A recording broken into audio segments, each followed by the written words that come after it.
Olá, a paz de Jesus, o amor de Maria esteja com todos vocês. Sou a catequista Leila, da Capela Nossa Senhora de Fátima. Vamos invocar a Santíssima Trindade. Pelo sinal da Santa Cruz, livrai-nos Deus, nosso Senhor, dos nossos inimigos. Em nome do Pai, do Filho e do Espírito Santo. Amém. Vamos convidar o Espírito Santo para fazer parte do nosso encontro.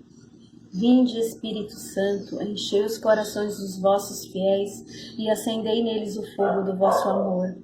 Enviai o vosso Espírito e tudo será criado, e renovareis a face da terra. Oremos.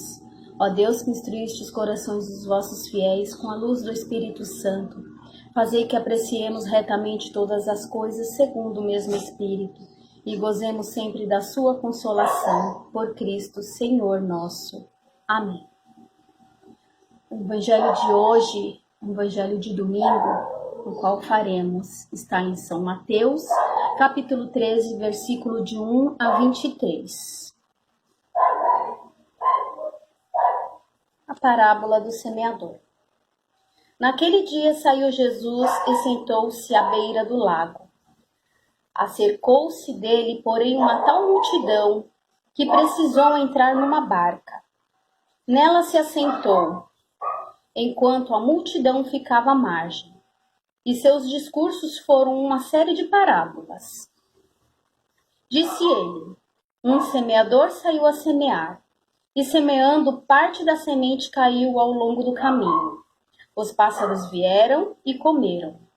Outra parte caiu em solo pedregoso, onde não havia muita terra, e nasceu logo, porque a terra era pouco profunda. Logo, porém, que o sol nasceu, queimou-se, por falta de raiz. Outras sementes caíram entre os espinhos. Os espinhos cresceram e a sufocaram. Outras, enfim, caíram em terra boa. Deram frutos 100 por 1, 60 por 1, 30 por 1. Aquele que tem ouvidos, ouça. Os discípulos aproximaram-se dele, então, para dizer-lhe: por que lhes falas em parábolas? Respondeu Jesus: porque a vós é dado compreender os mistérios do reino dos céus, mas a eles não. Ao que tem, lhe dará e terá em abundância, mas ao que não tem, será tirado até mesmo o que tem. Eis porque lhes falo em parábolas, para que vendo não vejam, e ouvindo não ouçam e nem compreendam. Assim se cumpre para eles o que foi dito pelo profeta Isaías: ouvireis com os vossos ouvidos e não entendereis, olhareis com os vossos olhos e não vereis, porque o coração deste povo se endureceu, taparam os seus ouvidos e fecharam os seus olhos, para que seus olhos não vejam e seus ouvidos não ouçam, nem seu coração compreenda, para que não se convertam e os sarem. Mas, quanto a vós, bem-aventurados os vossos olhos, porque veem, ditosos os vossos ouvidos, porque ouvem. E eu vos declaro, em verdade, muitos profetas e justos desejaram ver o que vedes, e não viram, ouvir o que ouves, e não ouviram. Ouve, pois, o sentido da parábola do semeador. Quando um homem ouve a palavra do reino e não a entende, o maligno vem e arranca o que foi semeado no seu coração. Este é aquele que recebeu a semente à beira do caminho. O solo pedregoso em que ele caiu é aquele que acolhe com alegria a palavra ouvida, mas não tem raízes e é inconstante. Sobrevindo uma tribulação ou uma perseguição por causa da palavra, logo encontra uma ocasião de queda. O terreno que recebeu a semente entre os espinhos representa aquele que ouviu bem a palavra, mas neles os cuidados do mundo, a sedução das riquezas a sufocaram e a tornam infrutuosas. A terra boa semeada é aquele que ouve a palavra e a compreende e produz frutos, 100 por um, 60 por um, 30 por um. Palavra da salvação. Glória a vós, Senhor. Bom, a parábola do semeador nos mostra mais ou menos como hoje nós estamos vivendo, né? Em tempo dos nossos encontros, nós catequistas semeamos a vocês as nossas sementes. Semeamos a cada um pouquinho da palavra de Deus.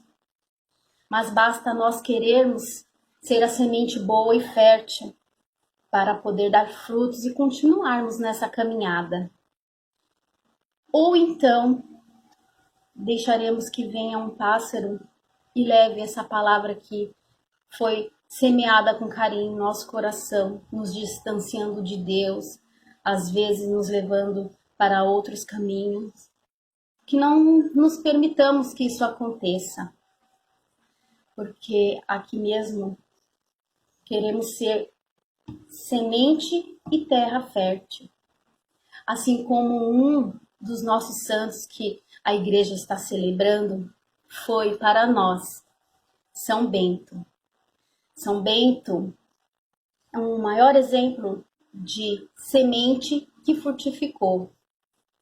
Ele foi, além de semente, ele foi semeador, onde ele semeou várias sementes e ali foi feita vários ramos, onde chegou ao ponto de ter vários monges e se tornar pai dos monges. São Bento é considerado o pai dos monges, padroeiro da Europa. Ele nasceu na Itália no ano de 480 e foi estudar em Roma, né? Junto a ele foi a sua ama de leite, porque ele ainda era menino, devia ter uns 15, 16 anos, aí ia estudar. Mas chegando lá, como eu posso dizer, ele ficou meio abalado com a situação de Roma, havia muita prostituição, muitas coisas ruins nas ruas, né? As pessoas ele não via ali a terra fértil, né, para se plantar. Então São Bento resolveu não ficar por ali. Ele resolveu se enclausurar em algum lugar e saiu à procura de um lugar onde ficasse somente ele e Deus. Ele encontrou no vilarejo um eremita onde demonstrou uma caverna onde ele poderia ficar. Então ali São Bento ficou enclausurado por um bom tempo, muito tempo, uma vida de oração, de meditação, somente ele e Deus. Nesse tempo que ele ficava ali, o eremita o alimentava. Mas chegou um certo dia em que os pastores os descobriram ali, naquela caverna. E ele se tornou conhecido pelo pessoal da cidade, do vilarejo. Ali ele realizou alguns milagres e ficou ainda mais conhecido, porque o povoado foi dizendo um para o outro. Até que um dia, um dos monges do mosteiro que havia por ali foi convidá-lo para ser superior daquele mosteiro. Ele ficou meio pensativo, duvidoso, mas disse seu sim e foi ali lançar suas sementes. Chegando lá, ele meio que se decepcionou, porque os monges, por mais que tinham as vocações, eles viviam que um pouco numa vida mundana. Então ele resolveu fazer seu livro de regras, né? Onde haveria jejum, oração, fé e obediência. E ali todos teriam que cumprir com aquelas normas. Os monges ficaram meio assim, mas foram tendo que ser obedientes e cumprir com as regras de São Bento. Até que um certo dia, o monge tomado pelo inimigo pensou em envenená-lo. Colocou vinho, um cálice, colocou veneno e ofereceu a São Bento. Mas São Bento, pela sua vida de fé e oração, abençoava tudo que recebia. E ao receber aquele cálice, ele o abençoou, fez o sinal da cruz, sua oração, e dali daquele cálice saiu uma pequena serpente. O cálice se quebrou, e ali ele percebeu que seria envenenado. Todos se espantaram, mas São Bento se decepcionou, resolveu ir embora dali e voltar com Deus, né? Ficar enclausurado em oração, em jejum, em penitência. Mas um dos seus monges havia recebido essa semente e foi terra fértil e continuou a seguir, né? A estar ali junto de São Bento, ficando sempre com ele, querendo aprender. Até que um bom tempo depois, ele fundou o mosteiro de Monte Cassino. E não foi só esse mosteiro, ele fundou mais 12 mosteiros, né? E ali ele se tornou patrono da Ordem dos Beneditinos. São Bento foi padroeiro da Europa em 1964, dito pelo Papa VI, né, Paulo VI. E ao fundar esse mosteiro, ele novamente lançou um pouquinho de, vamos dizer, inveja a um dos sacerdotes daquela região.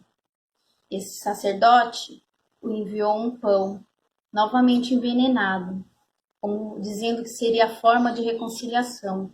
Chamou um dos seus monges, entregou-lhe o pão, e os monges foram levar esse pão até São Bento. São Bento, ao receber o pão, novamente fez a oração e disse um dos seus monges onde havia recebido aquele pão. E eles falaram, né? Foi o sacerdote Florencio que mandou lhe entregar em forma de reconciliação de tudo o que aconteceu antes.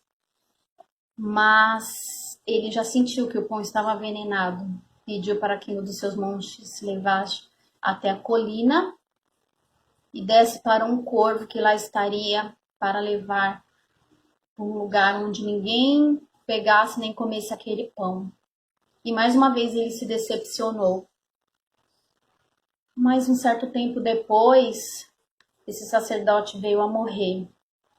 E um dos seus monges se alegrou com a morte desse sacerdote, dizendo a São Bento: aquele sacerdote que tentou te envenenar veio a morrer. E feliz dizendo, São Bento olhou para ele e o repreendeu, né? Não ficareis feliz com a tristeza do seu próximo, por mais que ele não seja seu amigo. Isso foi palavras de São Pedro na carta de 1 Pedro, capítulo 3, versículo 9. Né? Ele disse com essas palavras as mesmas palavras que Pedro escreveu na nossa palavra aqui, na leitura na Bíblia Sagrada. Além do livro de orações de regras, onde São Bento deixou para que os monges o seguissem, ele deixou outras orações, né? E uma das mais conhecidas é a oração da medalha de São Bento, que acredito que vocês já conhecem, ou já viram, ou já ouviram, né? Ela foi esculpida depois por um dos seus monges e é conhecida até hoje como uma oração de exorcismo, onde afasta todo o mal, né? Em latim, ela se diz assim: Crux sacra sit mihi lux, non dracon sit mihi dux, vade reto satana, nunca suade mihi vana, sunt mala quelibas, ipsi venena bibas. Eu vou pedir para vocês que escrevam essa oração em português, lógico, e mande para sua catequista. É uma oração muito forte. E guarde para vocês também, porque ela é muito boa nos momentos que nós estamos nos sentindo acuados, nos momentos que estamos fracos, nos momentos que nos vimos em perigo. A oração da medalha de São Bento, ela é muito forte. Então escreva, mande para sua catequista, aprenda também com ela essa oração. E vou deixar também um videozinho contando um pouco de toda essa história de São Bento para vocês. Assista com a sua família, com seu esposo, com seu marido, com seus filhos, com seus irmãos. São Bento foi um grande santo, um grande semeador. Nós também deveremos ser e devemos acolher a semente, assim como ele lançou e acolheu. Fico aqui com mais esse encontro, agradeço imensamente.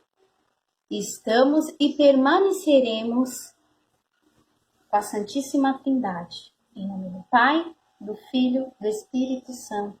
Amém. Muito obrigada a todos. Um beijo.